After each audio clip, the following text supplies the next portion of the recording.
Are you using sidechain on your snares? So currently what we have here, I consolidated everything into this fat waveform and I just have the drums not consolidated. This is what it sounds like. Right now it's pretty cool, but it doesn't sound good when the drums hit because they're not sidechained. And when I first started, I used Fruity Balance. You can do that.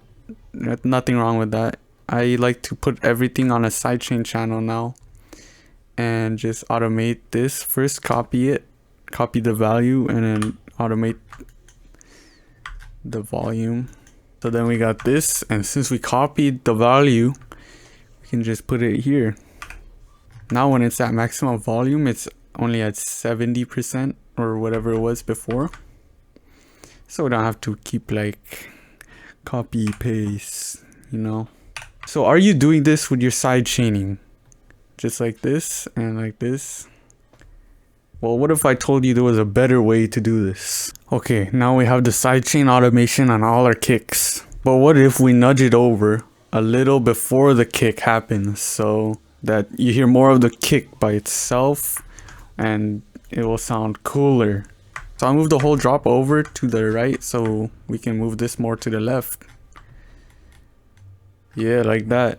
So this is good, but there's just a tiny little problem. So once it plays this, it's gonna make like a tiny little artifact on the side chain. If it's playing something already, it might make a little artifact, make it like draw in all the curves. So you'll see it go like down and up. And if you have a small PPQ, you won't be able to have as much control over where it is.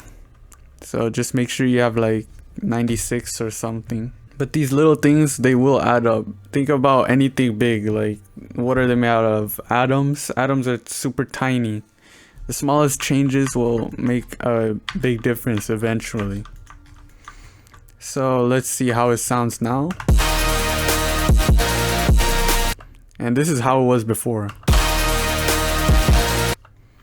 Yeah, so big whoop, sidechain kicks, we've already known that. But it could sound better if you would just sidechain your snares. So we're just gonna clone this and drag it to... I like to have my sidechain automations for my snare on a different track so I don't get confused and I can see it visually. Just make this a unique one. I like to have my snares like pop. I just drag it just a bit more to the left and just match it like this. Yeah, that looks good. So when you have your automation like off to the side already and you just click it in like that, it's gonna be not the same. So make sure to shift and drag like this, or do some other copy paste method. Control B, Control V, whatever. So let's hear how it sounds now.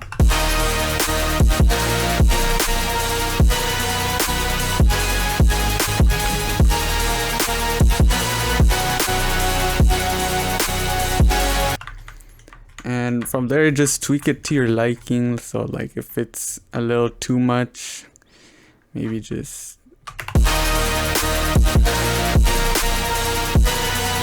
Some people will say always keep your sidechain really tight as if it's not even there. Some people like the aesthetic of like having that pumping sound, and I'd say just have like do it in like a tasteful way. Am I even focused? So yeah, that's the side chaining I wanted to go over, and I just wanted to go over like drums also, like drum tips. So you know, everyone already knows you need good samples. So I'll just disable all the effects I have, and this is what it sounds like, just the drums.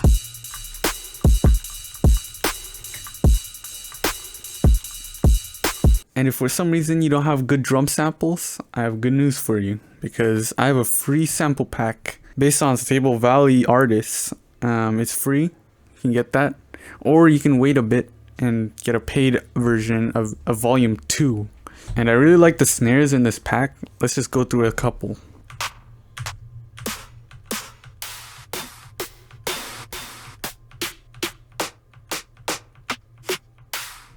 So yeah, you can make like a lot of different tunes, a lot of different genres from that. The kicks, And yeah, that's all I'm gonna show for now. So the kicks, I barely do anything to them usually.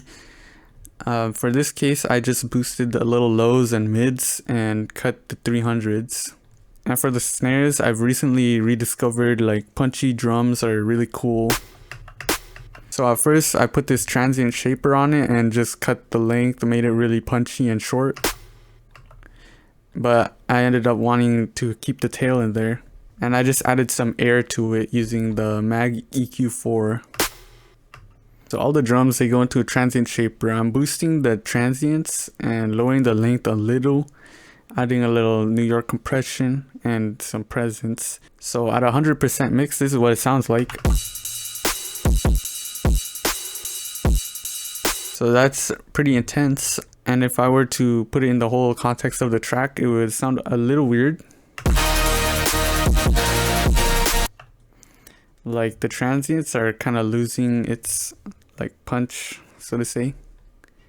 So I just mixed it in like 25%. And I also have some saturation, mix it like, yeah, like 35%.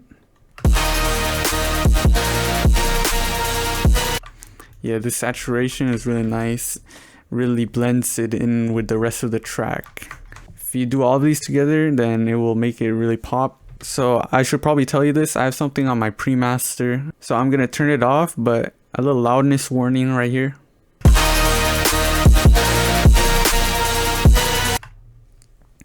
Yeah, I should probably gain stage, but that's gonna be later on in my producing journey. So I have this free clip right here, and basically it's just a limiter. So this is just a free clipping plugin. First I'm lowering the gain, and then it's gonna soft clip it once it reaches the very high. A little oversampling and no, wait. So once the peaks are chopped off, then we go into a little compressor here. This is a good free plugin because they have a low frequency relax. So without it, the compressor would be overreacting to the kick. So what this does is it lowers, it doesn't listen as much to the low end when the kick happens, basically.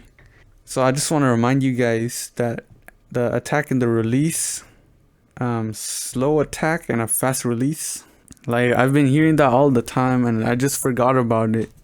And then I would put it like 30 millisecond, and that would just ruin my mix. Like, listen.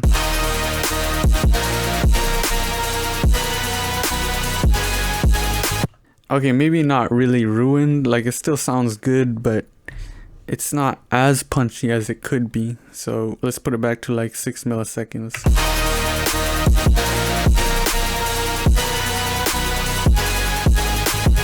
You could say it's a little too loud still, the drums, but we'll fix that in mastering.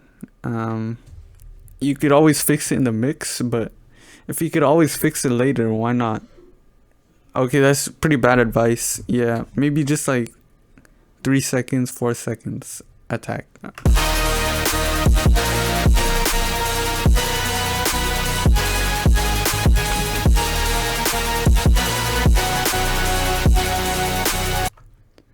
And just one more thing, if you wanna be using a transient shaper to shape the transients more, but it's already too loud, it could be like squaring it off and the transients aren't really doing anything.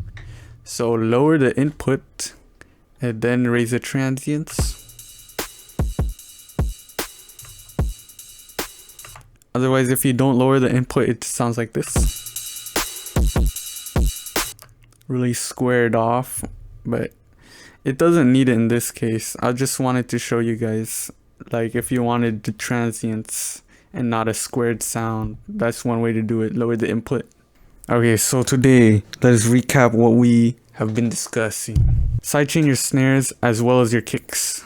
Nudge the sidechain automation a little before when that drum hits. Next, we talked about the drums. If you're adding effects to your drums, just mix it in parallelly and mix the dry wet. And lastly, slow attack and fast release on the compressors and really keep the punch in there. I'm gonna be honest, guys, my last couple songs we're not mastered with the same information. So don't hold me accountable. So if you listen to my old songs, like, they won't be as punchy drums, and you can't be comparing that to this video. So I'm hoping that this information will probably help your drums cut a little more. Alright everybody, that's enough of me talking. So go like this video, go subscribe, and go to your DAW and make something nice.